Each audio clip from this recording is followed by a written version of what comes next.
Hello दोस्तों, नमस्कार। आप सभी का हमारे YouTube channel online study free में स्वागत है। अब हम बात करते हैं अध्याय 3, पाठ का नाम है वैद्युत विभव। इसके अंदर एक टॉपिक है कि वैद्युत क्षेत्र में वैद्युत द्रव की स्थिर ऊर्जा, यानी वैद्युत क्षेत्र के अंदर अगर हम किसी वैद्युत द्रव को रख दें तो इसकी स्थिर ऊर्जा क्या होगी।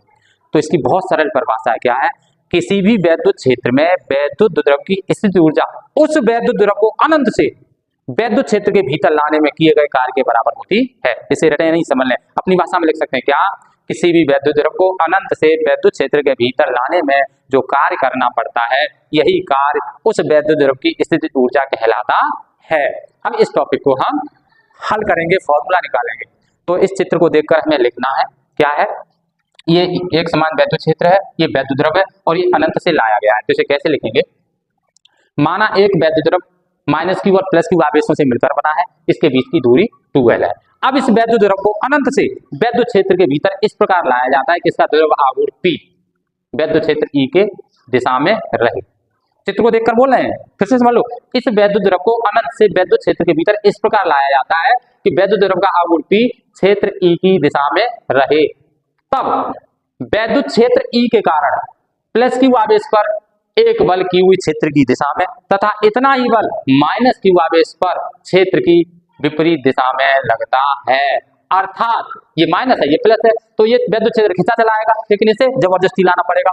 तो हमने इसके आगे क्या लिखेंगे, अर्थात वैद्युत द्रव को वैद्युत क्षेत्र ई में लाने पर प्लस क्यू आवेश पर वाहकर्ता द्वारा कार्य किया जाएगा, जबकि माइनस क्यू आवेश पर वैद्युत क्षेत्र स्वयं कार्य करेगा।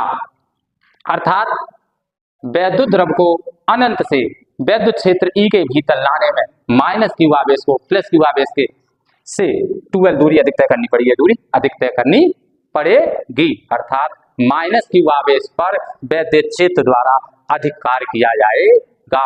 तो इस वैद्युत द्रव को अनंत से वैद्युत क्षेत्र के भीतर लाने में किया गया कार्य माइनस क्यू पर बल, इस माइनस क्यू पर बल गुणा अतिरिक्त चली गई दूरी ये, तो माइनस क्यू पर बल क्या है, माइनस क्यू हुई, अतिरिक्त दूरी 2L, तो क्या हो जाएगा माइनस ई 2QL। 2QL क्या होता है, वैद्युत द्रव आघूर्ण P, तो हो जाएगा माइनस के PE।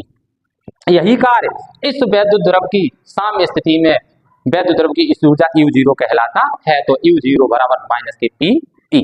अब हमने माना इस वैद्युत द्रव को इस वैद्युत क्षेत्र के अंदर थीटा कोण से घुमा दिया जाता है, तब वैद्युत द्रव की को थीटा कोण घुमाने में किया गया कार्य क्या होगा, W बराबर P1 माइनस के cos थीटा, जो हम पिछले टॉपिक में निकाल चुके हैं। इसे याद करना है, याद करके ही लिखना है। क्या लिखना है कि वैद्युत द्रव को इसकी साम्य स्थिति से थीटा कोण घुमाने में किया गया कार्य W बराबर P1 माइनस के cos थीटा।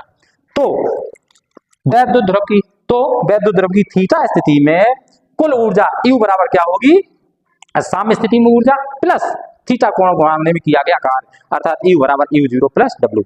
U0 का मान माइनस के P और W का मान P1 minus cos theta. P का गुणा कर देंगे तो minus P plus P minus P cos theta, इससे ये कट जाएंगे, तो U बराबर माइनस के P cos थीटा।